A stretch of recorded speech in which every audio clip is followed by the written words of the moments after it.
জুলাই গণ অভ্যুত্থান দিবস উপলক্ষে চট্টগ্রামের সন্দ্বীপ উপজেলার মুছাফুজ জেভেন্নুস সুলতান উচ্চ বিদ্যালয়ে রচনা প্রতিযোগিতা, চিত্রাঙ্কন প্রতিযোগিতা, কবিতা আবৃত্তি এবং আলোচনা সভা অনুষ্ঠিত হয়েছে।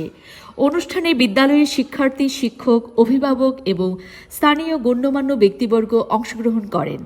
বিভিন্ন প্রতিযোগিতায় শিক্ষার্থীরা স্বতঃস্ফূর্তভাবে অংশ নিয়ে তাদের সৃজনশীলতা ও দেশপ্রেমের পরিচয় তুলে ধরে।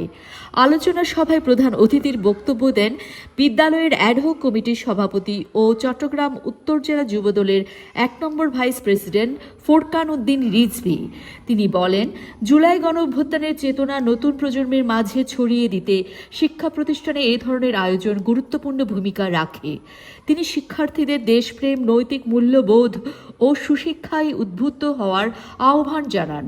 অনুষ্ঠান শেষে বিভিন্ন প্রতিযোগিতায় বিজয়ীদের অভিনন্দন জানানো হয় এবং আয়োজকরা ভবিষ্যতেও জাতীয় দিবসগুলো যথাযোগ্য মর্যাদায় পালনের প্রত্যয় ব্যক্ত করেন। আমাদের ছোট ভাই বোনেরা, আমাদের প্রজন্ম যারা আসবে, তারা যাতে একটা সুন্দর বিনির্মাণ বাংলাদেশ দেখতে পায়। মুগ্ধরা বলেছিল, দৌড়ায় দৌড়ায় পানি লাগবে পানি। তাদের আত্মার আমি আজ মাগফিরাত কামনা করছি। সে ওয়াসিম আকরাম, আবু সাইদ, মুগ্ধ সহ যারা এই সুন্দর বাংলাদেশ বিনির্মাণে যাদের আত্মত্যাগ আমরা কোনো দিন বলবো না, আমি তাদেরকে শ্রদ্ধার সাথে স্মরণ করি।